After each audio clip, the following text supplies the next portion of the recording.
મન, આત્મા ને મગજ. માઇન્ડ. માઇન્ડ એટલે બ્રેન. બ્રેન મન અને અને આત્મા.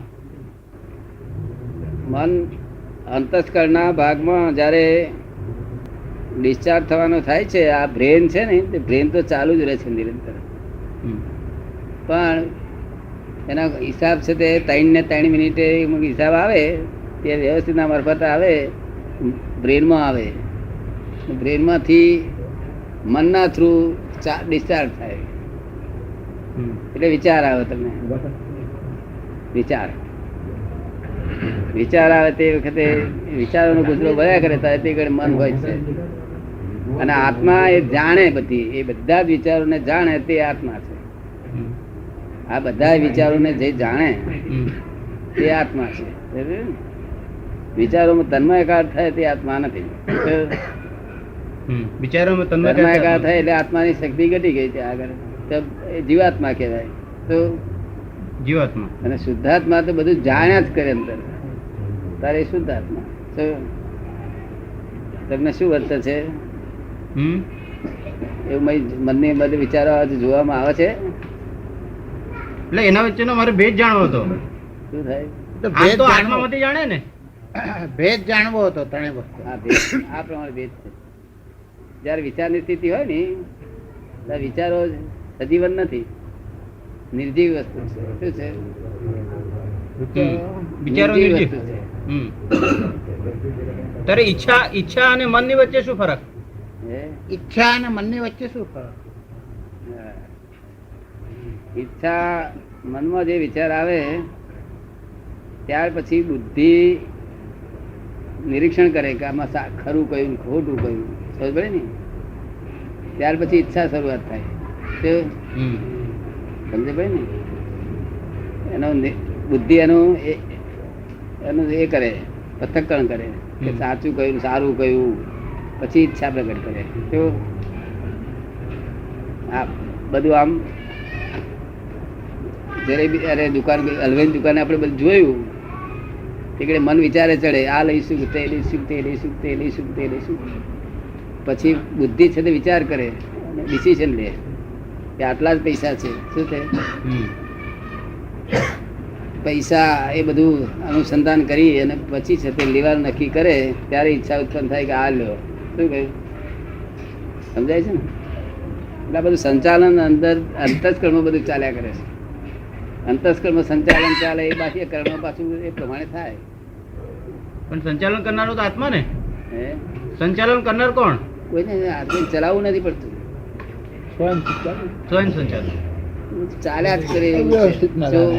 જ્યારથી જન્મ થાય છે ને ત્યારથી ચાલ્યા કરે. તે મરણ પથારી ત્યાં સુધી ચાલ્યા જ કરવાનું. જ્યાં સુધી અહીંથી શ્વાસ લેવાય ત્યાં સુધી આ મશીનમાં કોઈ જાતનું બંધ થવાનું નહીં. અહીંથી શ્વાસ લેવાય, શ્વાસ બંધ થઈ જાય તો બંધ થઈ જાય. ઓટોમેટિક ચાલ્યા જ કરે. આ શ્વાસે લેવાય, તમે લેતા નથી. આ તો ડાક્ટરો કહે છે હું ઊંચો શ્વાસ ઊંચો લે, તો રાતે કોણ લે છે? જો તમે લેતા હોય તો રાતે શ્વાસ કોણ લે છે? આપોઆપ લેવાય. એ તમે સમજાય ને? મારે સાથે તમે લેતા નથી. ઓટોમેટિક ચાલ્યા જ કરે છે. સમજવાનું જરૂર છે. આ તો બધા કે છે મેં શ્વાસ લીધા, ઊંચા શ્વાસ લીધા, સંડાસ થયો, આમ કર્યો, સવારમાં ઉઠ્યો, વહેલો ઉઠ્યો. સાચી વાત છે? કરેક્ટ વાત છે? આપણે કઈ ઊંઘી જવું છે ને, હા મારે જયારે પછી પાછું બીજા ક્યાંય ખરું આજે ઊંઘ ના આવી, તું ઊંઘી જવું છે ને તને ઊંઘ ના આવી, એ બે વિરોધાભાસ કેમ વાત કરે છે? વિરોધાભાસ હોય ખરી? હું ઊંઘી જઉં છું એટલે પોતાની શક્તિ પોતાને જણાવે છે કે હું ઊંઘી શકું છું, અને પાછું બીજા કે મને ઊંઘ ના આવી. તમારે કોઈ એવું નહીં બનેલું ઊંઘ ના આવી હોય એવું? તે તમારી શક્તિ જ ના આવી કે બીજાની બીજી કોઈની આડખીલી છે? શું કે છે? આપણી શક્તિ કોઈની આડખીલી હશે મને લાગે. પણ કોઈ પણ વિચાર ચડીએ વચ્ચે વિચાર ચડીએ તો ઊંઘ તો ડિસ્ટર્બ થઈ જાય છે. વચ્ચે કોઈ પણ જાતના વિચાર આવે, દાદાના વિચાર આવે તોય ઊંઘ ઉડી જાય.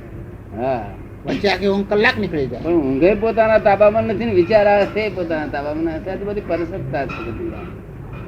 આખી પર સત્તા છે શું? પર સત્તાને પોતાની સત્તા છે એવું માને છે જીવ, એ નમ્રાંતિ. શું પર સત્તાને પોતાની સત્તા માને છે?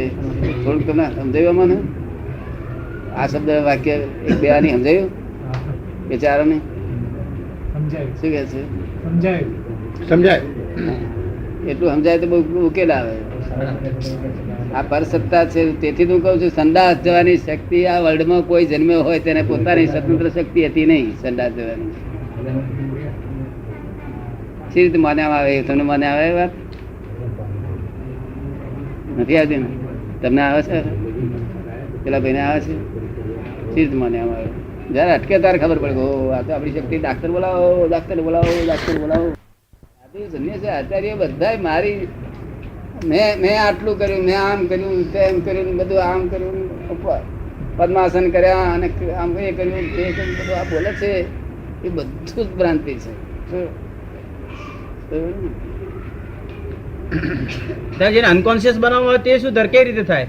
હે અનકોન્શિયસ દવાની શીશી સુગાડીને અનકોન્શિયસ બનાવે છે. ઠીક છે. એ તો પેલું સીસી સુંગાડીને બેભાન બનાવે છે, દવાની સીસી સુંગાડીને. એ તો શું ત્યાં આગળ ક્યાં જાય છે આધ્યાત્મિક શક્તિ? હા, તે તે વખતે આધ્યાત્મિક શક્તિ ક્યાં જાય છે એમ પૂછે. આધ્યાત્મિક શક્તિ એ શીશી ઊંઘાડે છે ને તેનાથી આ બધું મગજ બધું આ બધું ડલ થઈ જાય. બધું જ્ઞાન જે જ્ઞાન તંતુઓ છે ને તે બધા ડલ થઈ જાય ને એટલે પહોંચે નહીં. પછી ત્યાં આગળ કાપે નહીં, પહોંચે નહીં મગજમાં. શું પહોંચે નહીં એટલે એની અસર ના થાય છે. અને આત્મા તો ખસી જ જાય છે. જ્યાં આગળ વેદના થાય એવું હોય ત્યાં આગળ આત્મા હોય નહીં. આત્મા તો અમુક વેદના વધી નહીં એટલે કોઈ સ્ત્રી હોય દવાખાના મૂકી હોય ડિલિવરી માટે તો વેદના વધી એટલે સ્ત્રી બેભાન જ થઈ જાય. અમુક વેદનાથી આગળ આત્મા નહીં ટકે નહીં, બેભાન કરી નાખે. તે આત્મજ્ઞાન વાળી સ્ત્રી હોય, આત્મજ્ઞાન વાળી સ્ત્રી હોય તો પછી એ વેદનાને સહન કરી શકે કે નહીં? તે ના થઈ જાય. હે તે ના થઈ જાય. બરાબર ને? અને તે જો કચાશ થઈ જાય તે ના થાય. એ જાગૃતિ એની ના જતી. એ જ્ઞાનની જાગૃતિ તે વખતે જ કામ લાગે, આવા ટાઈમે જ કામ લાગે ને. જો મારા બદલે તમને થાય. તમે અત્યારે જાગો છો કે ઊંઘો છો? વિચારો નિર્જીવ છે, વિચારો નિર્જીવ છે એવું તમે કહ્યું. હા, પણ હવે બધી જે બહારની રિલેટિવ ક્રાંતિઓ અને રિલેટિવ ફેરફારો થયા તે તો વિચારોના, લેખકોના કે સાયન્ટિસ્ટના કે પોલિટિકલ સાયન્ટિસ્ટના, એ બધાના વિચારના જોડે બધા બહારની ક્રાંતિઓ તો થઈ. હા, પણ કોઈ જીવતો જ નથી ને. પણ જ્ઞાનીની ભાષામાં કોઈ જીવતો નથી. આ તો ઊંઘમાં જીવે છે લોકો. પણ એની ઇફેક્ટ ઉઘાડી વાંખના ઊંઘમાં જીવે છે લોકો. પણ એ બહારની દુનિયામાં વિચારોની ઇફેક્ટ તો જબરજસ્ત છે ને. એ નિશ્ચેતન ચેતન છે. કેવું છે? હા, નિશ્ચેતન ચેતન. ખરેખર ચેતન નથી. એ બરોબર. પણ વિચારોનું જે બળ આવે છે એનાથી તો અમારું રિલેટિવ હાલી જાય છે ને. આ લોકો આંખે જુએ છે, કોને સાંભળે છે, આ વાતો કરે છે, બધું કરે છે, કકડાટ કરે છે, ગારો પડે છે, મારા કરે છે, બધું નિશ્ચિત. એમાં ચેતન નું કશું નથી. તો પછી માણસ વિચાર વિહીન બની શકે ખરો? માણસ વિચાર વિહીન બની શકે એમ પૂછે. હે? વિચાર વિહીન અથવા વિચારની પેલે પાર જઈ શકે કે નહીં એમ કે છે. વિચાર વિહીન તો તમે થયેલા, પણ વિચારોને પાછા તમે તન્માયાકાર થવા દોડો. તમને મીઠાશ લાગે છે દોડો. અને કેટલુંક તમારે ફરજિયાત કરવું પડે છે. એમનો પ્રશ્ન છે, ભાઈનો પ્રશ્ન છે, વિચાર વિહીન થોટલેસ કેવી રીતે થઈ શકે? એ અવસ્થા કેવી રીતે પ્રાપ્ત થાય?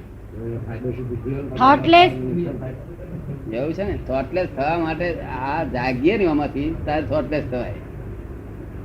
આમાંથી જાગીએ તારે. આ ઊંઘમાં તો થાય ને. સહેલામ સહેલો રસ્તો કયો હોય? હે? સહેલામ સહેલો રસ્તો કયો? મારી પાસે આવજો. સહેલો રસ્તો તો અહીં છે, બીજો રસ્તો તો સહેલો મન નથી દેખાતો. તમને સહેલો લાગે તો એ પ્રમાણે સ્વીકારજો, ના લાગે તો એટલે એ ક્યાં કરાર કર્યા છે? આનું કઈ કરાર કરતા નથી આપણે. કશું એડવાન્સ લેવાનું નથી હોતું, પાછી એ નહીં લેવાનું. એટલે આમાં ક્યાં છેતરાવાનો ભય છે? છેતરાવાનો ભય નથી. અને this is the cash bank of divine solution. Cash છે, પછી તમને રોકડું મળે પછી શું જોઈએ? એથી વધારે તો ના જોઈએ ને. દાદા પણ અમે બધા માણસો જોડે આવા જૂના અને નવા સંબંધિત જોડે કરાર કરતા જ જઈએ છીએ.